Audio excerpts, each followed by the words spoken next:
All right. First off, I want to thank you for hitting the subscribe button. I want to thank you for watching at least 30 seconds of any ad that you're going to see during this, because that's how we get paid.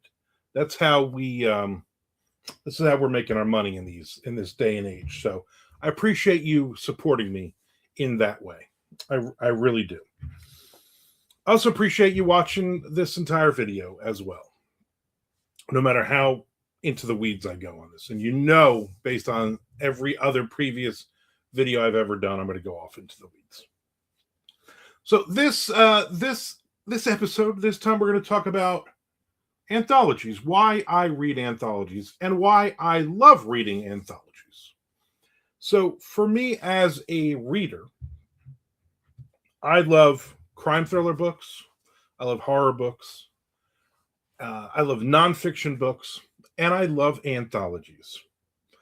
And the anthologies, it's more of a simple. I'm gonna see if I can spread this as long as I can. But um, here's the thing: every publisher will tell you anthologies don't sell.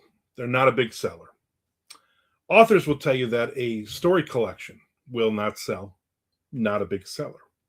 So, first off, let's talk about the difference between a collection and an anthology, because I still see a lot of authors, especially newer authors, that don't know the difference. That they are marketing their their collection, which is basically one author and all of their stories, okay, in that release. And they say it's an anthology. And it's not an anthology, it's a collection. An anthology is a group of stories by different authors together. That's called an anthology. So, getting that out of the way first, because a lot of people, and some, I know there's a couple people that are going to go, well, no, the terms have changed, blah, blah, blah. Shut up. Armand's opinion here. My opinion is right on this one, because I've been in this business for 38 years, and it's always been anthologies and collections. Let's not try to muddy the waters. Let's not try to change the rules here when they don't need to be changed. We got enough garbage, and we got enough stuff going on in publishing right now. We don't need to now argue about something as stupid as that, especially when I'm right. So we're talking about anthologies here. And for me, the easiest thing is, okay, I always look for, there's certain authors that if I see that their name is in an anthology, okay, um, I want to pick up that anthology because it might be a brand new story. It's a brand new story, short story usually, that I have not read from that author yet.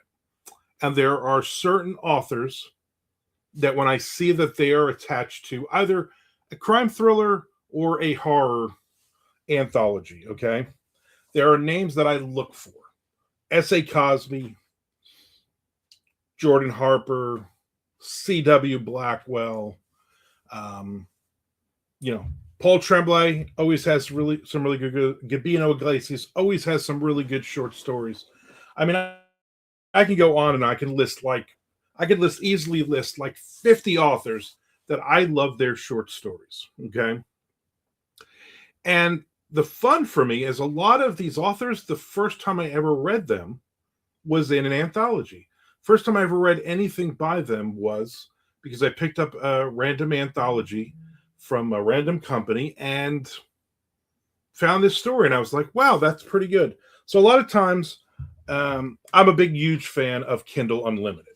So I always have, you get 20 slots basically. And I always have at least 4 slots, if possible, 2 horror anthologies and 2 thriller or crime thriller anthologies. Those are 4 of the slots. And as I finish an anthology, and I'll review it on Goodreads, on BookBub, on Amazon, then I immediately find the next one. Okay. And sometimes I haven't finished those because, again, you get 20 books. I'm not reading them in any particular order, just whatever strikes my fancy at the moment. So for me, sometimes I'll see an anthology, maybe that new one that just came out or something that I missed over the years, whatever. and I'll jot down the name on a post-it note somewhere. I got about a billion post-it notes on my desk. And then when I finish one of those, I'll go, okay, I need another crime thriller. And I'll look on my post-it notes and this one. Or I'll see something that I really like in an email. So I subscribe to a million different, emails for readers. The book Bub one, those. I mean, all name it, and I'm subscribed to it, and I'm seeing all the books that are coming out, all the books that are on sale, and so and by authors who are saying, "Hey, I'm in this new anthology coming up," and I'll make a note of it, or I'll say, "You know what? I want to read this. Let me finish this short story collection." And for me, that's like the cool part, because at night I'm tired. I go to bed, and I'm an old man, so I'm going to bed like it's like 11 o'clock, and I'm like, all right, time for bed, and I'll read a short story. Now, I might read a short story in a collection, and I might not read the next short story in that collection. I might read a short story in another collection, or I might read a chapter of a book, whatever. And so I also have a lot of print anthologies that I've collected over the years, like a ton of them. So for me, I'm reading a short story, and I'm liking that short story. We're moving on, Okay, we read a short story, loved it, going to sleep now. Get up the next day, maybe at lunchtime. I'm like, you know what? I'm gonna read instead of watching TV or looking through emails or whatever. I'm gonna read another short story, because again, it's a 10-minute thing where boom, you're knocking off another short story. And for me, it's finding those authors. It's finding, again, if I open up and I'm like, oh, this is a phenomenal short story by an author that I love, by an author that I follow. Okay, I'm like, all right, I'm in. This is really good. I'm really a big fan of this short story. I'm glad I read it. Let's move on. But sometimes you read a story and you're like, you hit a story, and I'm just reading, and I'm like, that was phenomenal. That was a great short story. This might be my favorite. So far, this is my favorite one I've read in this collection. And then I go back to the beginning of it, and I'm like, who wrote this? And if it's a name I don't know, or if it's a name that I do know, but I've never read that person, I immediately, I pull out my drawer if I'm lying in bed at night, and I will pull out my pen and I used to have that. I think I've talked about this before, where I used to have a pad and pencil or pen, and I would jot down all these crazy writing or story ideas, and then none of them were ever good enough. Now that pad and pen is, I write down authors, and I try to do it legibly so then I could actually read it, because I have awful handwriting. I write tiny letters, and I write very fast and very illegible. So sometimes I'm like, I don't know who this person. I have no idea who this person is. Did I write Jude Law? Did I write Lucy Lawless? I don't know who this author is. I don't think either of them are authors. I'm leaving that in. So I'll write these names down, and sometimes I don't. The next day I forget about it, but I've written it down, so I will remember, or else I'm not going to. Sometimes I'm not. It's like 11 o'clock, and I'm like, you know what? I'm going to stay for like an hour. I'm going to read like 5 or 6 short stories, and I might find a couple of really good short stories by authors that I'm not overly familiar with. Okay, and I'm like, all right, so let me go through. And so, I mean, listen, sometimes I read a really good story. You turn the page, either a print book or on Kindle Unlimited, or I've purchased it. I purchased a lot of anthologies as well. And a lot of times I almost purposely don't look at who the author is. I just want to read the story. I don't want to be, oh, this is a new S.A. Cosby story, for instance. You know what I mean? I don't want to know that. I just want to read the story. So I'll start the story, I'll read it, I get to the end. If I love it, I go back, and a lot of times I'm like, oh, all right, that was an S.A. Cosby story. Okay. That was a Frank Edler story. I get it. Okay. We're good. Now I understand why I like that story, because I like this writer. I'm aware of this writer. I'm well read when it comes to this writer. And then there's those ones that I hit, and I'm like, I don't know who this is. Those are the best. I have no idea who this person is. I've written their name down. Unfamiliar. Never read this person again. and then once I get to the end a lot of times you get to the end of the book, and then here's all of the names. Here's all of the bios of all of the authors. The last little section, and a lot of times I'll pull out that note. It might be two or three from that anthology, maybe if it was a really good anthology. And I'm also trying to not just list them together. I'll write down, and I know, okay, this column is for this anthology. This column is for this. So there might be two or three. So I will read their bios and get a little more understanding of who they are. Oh, this is this person's first short story. Or this person has won a Seamus Award. This person has won an Anthony Award. This person has won a Derringer. So it could be anybody. First story, award winning, whatever. And then the next day, or the next time I'm thinking about it, I go grab my list, sit down, and I go through a couple different things. So a couple things. I'll go on social media, which is going to be usually Facebook and usually like Instagram, and then also YouTube now. And I'll see if these people have a social media presence and what it is. I never look for their website. I don't really. Do we any of us use author websites anymore? I don't know. Maybe I'll do a video. So I'm looking, and I follow them. Okay. I'm just going to lurk. I'm just going to follow along. And I also want to go on their Amazon page. And I want to see what else do they have out. And there are authors that might have done, I don't know, half a dozen short stories. And they're in 6 different collections. Because 6 is a half a dozen. And maybe I've read 1 or 2 of those other ones. And I'm like, oh, okay. Let me look at the sample. Let me see what that story is. If I can remember based on the name of it, maybe I really like that story as well. But I read it 10 years ago or before I really started keeping track of all this. And for me, that's exciting because a lot of like all of a sudden I'll read somebody and I'll be like, oh, this person has like 3 novels out. So automatically I'm going to go buy that. I'm going to buy one of their novels. I'm either going to buy it if it's not a crazy price. I'm going to download it if it's Kindle Unlimited, or I'm going to see if the library has a copy of it. And because I get a lot of books, I always have 4 or 5 books from the library that I borrow, because as much as I want to support everybody, as much as I want everybody to support me, it's a lot of money. I'm reading 80 to 100 books a year sometimes. So it's tough to spend that kind of money. My wife would kill me. And I get a lot of free books. So that's also, sometimes I'll get a book in from a publisher, an advanced reader copy, and I'll recognize the name, not because I've read one of their other books, because I remember their name from an anthology. And then I get excited. Then I'm like, I'm definitely reading this book because I remember this name, which means I liked this author. Now, there are authors that I don't like. Okay. I don't skip their stories. Again, I try not to really pay attention to who wrote this story. I'm going to read the story. And there are times where I was like, oh, that's a really good story. And I'm like, oh, that I didn't like that person's last couple of short stories that I read in any of these collections.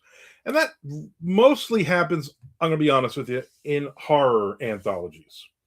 Because there are some authors that are splatterpunk. Mostly it's just extreme horror. They think they're splatterpunk. And it's just graphic and brutal for no reason. There's no story there. It's just like, let's chop up babies kind of BS. So I'm not really interested in reading those stories. I'll start those and I go through them. Like I try not to pick up extreme horror anthologies. I'm old. I like quiet horror. I like horror that makes you think. Okay. I love cosmic horror. I love stuff that's all the slasher stuff, all the killing stuff is kind of background stuff. I'm not saying I am wimpy, but not wimpy for that. Like I'll read that stuff, but I don't want to read that stuff. I don't want to read 20 stories about serial killers, killing children and stuff. That does not interest me.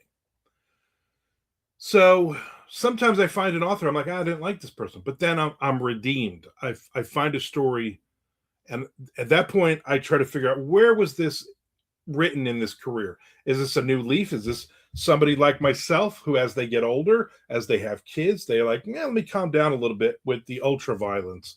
Let me write. I don't know. I've gotten better as a writer. I don't need those tropes or whatever. So I try to figure that one out too, because maybe it's the story has redeemed that author in my eyes to read, and that's happened a couple times. And then there are some times where I read a story and I'm like, well, I didn't like that story at all. And then I look at the author and I'm like, oh, I really like this person. It's not every story is going to be a great story. I got to admit something. I don't think every story I've ever written is a great story. I mean, I'm sure you disagree. I'm sure you're like, what are you talking about? I mean, that's just Armand's opinion. My opinion, everything you write is brilliant or life-changing. I get it. I understand. So for me, it's finding new authors. I look at anthologies. When I get a story in an anthology, I look at it as, I've handed you my business card. You've read that short story. You hopefully like that short story enough to do the same thing, to go, what else does this guy have?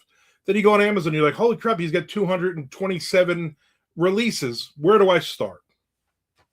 Maybe you liked enough, you send me a message and you go, listen, I just read this short story from you. What do you recommend based on that short story? Because a lot of times my short stories are set in the same world, crime, thriller, horror, as some of my books. It might not be tagged as such, but when I'm writing stuff, I'm like, I could see this in my Green River Blend trilogy. I could see this in the same world as Dirty Deeds, that kind of thing. So for me, it's exciting. It's exciting to find new authors. The worst thing ever is when I read a story and they have nothing else published.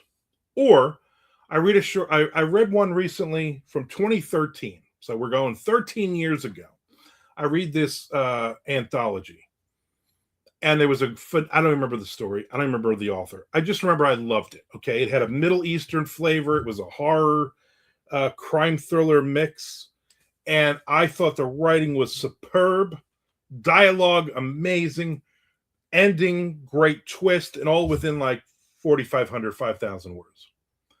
And then I looked the author up, and this is literally the only thing they have listed on Amazon. So then I say, well, maybe this is one of these authors that, the evil empire, and I'm going to put this out on my own website, or I'm only going to use Kobo and sell 5 books, whatever. And there's no social imprint of them. There's nothing. So I'm like, is this a pen name from another author that they took a shot on this short story? Like, I don't know what the deal is, but now I'm frustrated because I want to read more from this author. Luckily, a lot of times I find a short story and I read it and I love it, and I find that author and I fall in love with their books. I fall in love with what other anthologies, which leads me to more anthologies to read from them. It also a lot of times leads me to, they have a short story collection, because not everyone can write short stories or flash fiction or novellas or novels. I can do it, obviously, but not every author can do that. All right. And I know a lot of people, I'm not a Stephen King fan, but I've read a lot, but I've mostly read the short stories from Stephen King, and I enjoy them. I don't know if I could sit down and write and read The Stand. It's just, I don't want to read 50 billion pages of a book. Give me one of his short story collections. I get through that. I like it. You know what? I got no problem with any of that. So for me as a reader,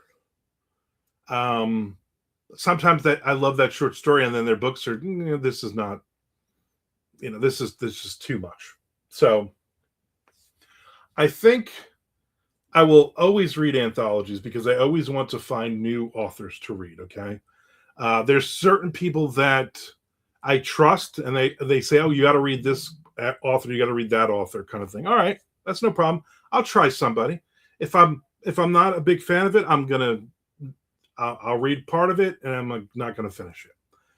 But for me, the real test is anthologies, short stories in those anthologies, and that's That's what I'm looking for. That's what I'm excited to be reading. I'm excited to be reading those short stories and finding new authors. I'm always trying to find new authors to read. Okay, um, and that's, I mean, that's the bottom line. I like finding great stories. Who doesn't want to read a great story? You know, who doesn't want that, those stories that you go, that's right in my wheelhouse. That's a phenomenal story. I'm going to read more of this author. And some of those authors have become authors that I will read all the time. Authors that I will read anything and everything they put out because they write great short stories, because they write phenomenal books. And you know, these are the authors that I go to BoucherCon and I want to meet. These are the people that I want to read more of these authors and then meet them in the future at a convention or at a conference and just say, hey, I really like your work. I mean, we all have an ego. I have an ego. Sometimes it gets in my way. So there you go. That's why I read anthologies. I mean, it's pretty simple.